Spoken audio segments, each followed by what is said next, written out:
সবাইকে শুভেচ্ছা জানাচ্ছি 15 মিনিটস ইন লিটারেচারে। আজকে আমার সাথে কথা বলছে প্রবীণ শিক্ষক, দীর্ঘদিন শিক্ষকতা পেশায় আছেন আমাদের শ্রদ্ধেয় খায়রুল স্যার। স্যার কেমন আছেন? আছি আলহামদুলিল্লাহ। আপনি কেমন আছেন? ভালো আছি স্যার। আজকে তো বিজয় দিবস, আপনাকে বিজয় দিবসের শুভেচ্ছা। আপনাকেও বিজয় দিবস শুভেচ্ছা। এটা তো 53তম বিজয় দিবস, কিন্তু আপনার কততম বিজয় দিবস? আমার বয়স, অরিজিনাল বয়স 60 বছর, সার্টিফিকেটে 55 বছর চলতেছে। তো 7.5 বছরের মুক্তিযুদ্ধ সময় আমার বয়স ছিল। মোটামুটি 72 সাল থেকেই মুক্তিযুদ্ধের এই বিজয় দিবসের স্বাদ পাচ্ছি, দেখছি এবং এইভাবে চলে আসতেছে দীর্ঘদিন। 75 পরবর্তীতে আসলে বিজয় দিবসের একটা আমেজ ছিল অন্যরকম।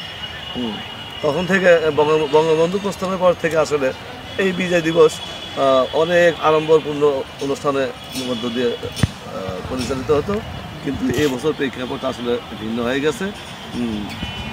হাসিনা সরকারের পতনের পর আসলে এই বছর অনেক কিছুই বর্জন করা হয়েছে, বাদ দেওয়া হয়েছে। সেই প্রেক্ষিতে আসলে বিজয়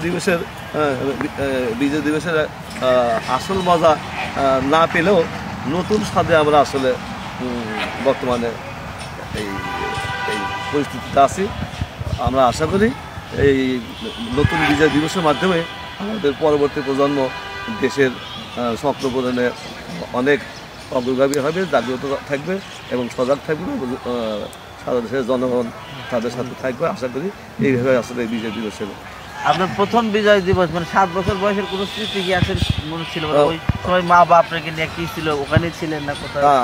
যুদ্ধের সময় আমি আসলে মাঝারি ক্যান্টনমেন্টের পিছনে একটা খন্না গ্রামে ছিলাম। তখন আমাদের এই বিজয় দিবসের সুখবরটা দেওয়া হয়। তখন আমরা শুনলাম মা চাষিদের কাছ থেকে, খালাদের কাছ থেকে শুনলাম যে আসলে দেশ স্বাধীন হয়েছে। দেশ স্বাধীন কি এটাও তখন বুঝতাম না, কিন্তু আর্মিদের এই গোলাগুলি, বোম্বিং যে শব্দগুলো, এগুলো আমরা তখন দেখছি এবং তখন এগুলো অনেক ভয়ের কারণ ছিল। যখন গ্রামে আর্মি হানা দিত তখন আমরা ওই মাটির নিচে খন্দ খোঁড়া ছিল, সেখানে আমরা লুকাইতাম।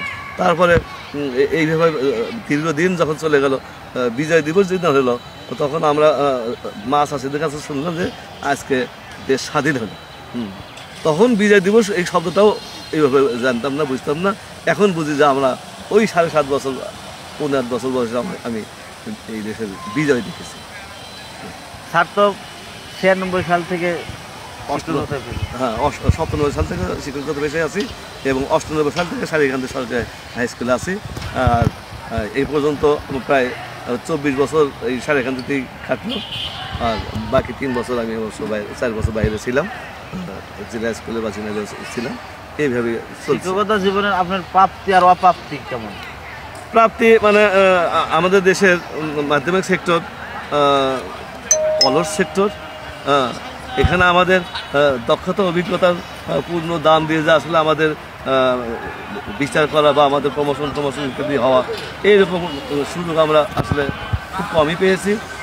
বিভিন্ন কেস টেস্ট মিলে ইত্যাদি, ওই অমুক রিট করে এই বিভিন্ন কারণে আসলে আমাদের এই শিক্ষকতা পেশার যে মজাটা ছিল সেটা একটু নষ্ট হয়েছে। তাছাড়া মাঝখানে 15 সালে যে পে স্কেল দিল, তাতে সেখানে এসে আমাদের জুনিয়র যারা, তারা টাইম স্কেল দাও বা সিলেকশন গ্রেড, আমরা এইগুলোও পেলাম না। এগুলো থেকে আসলে বঞ্চিত হয়ে গেলাম।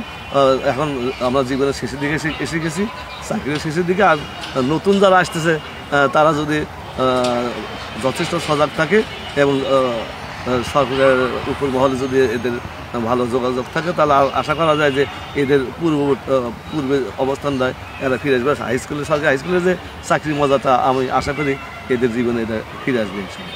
আপনার জীবনে তো আসলে বলা যায় প্রমোশন খুব একটা পানি নেই। শোনা যাচ্ছে যে মাধ্যমিক শিক্ষা অফিসার হওয়ার কথা, তার কতদূর কি?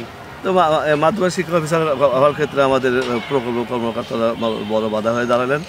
তারা আসলে তাদের নিজেদের অবস্থানটাই শক্তভাবে তুলে ধরার চেষ্টা করেছেন এবং আপাতত মনে হচ্ছে যে তাদের এই পিড়াপিড়িতে, বাড়াবাড়িতে আমরা এই পোস্টে যেতে পারি কিনা সন্দেহ।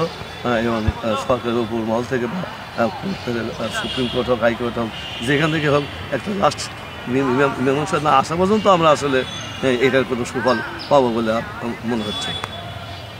আপনি যখন প্রথম চাকরি জয়েন করেন তখন এটা 10ম গ্রেডে ছিল? জি 10ম গ্রেডে ছিল, এটা 10ম গ্রেড, মানে 72 সাল থেকে 10ম গ্রেড। 72 সাল, হ্যাঁ 10ম মানে গ্রেড। স্বাধীনতা থেকে শুরু থেকে 10ম গ্রেড, সব চাকরি মোটামুটি উন্নত হয়েছে। এই চাকরি না, আমাদের মাধ্যমিক সেকশন হাই স্কুলে এসে আমরা এই 10ম গ্রেড করে গেছি, জাস্ট নামে মাত্র 3টা টাইম স্কেল পেয়ে আমরা মোটামুটি অন্যান্য চাকরি পাইছি। কিন্তু আমাদের এখানে প্রমোশন ছাড়াই আমরা এই 10ম গ্রেড পেয়ে আসি। আসলে সুফল আমাদের বরঞ্চ আরও 12 সালে আমাদেরকে সেকেন্ড ক্লাস ঘোষণা করার পর থেকে আরও ক্ষতির মুখে পড়ে গেছি।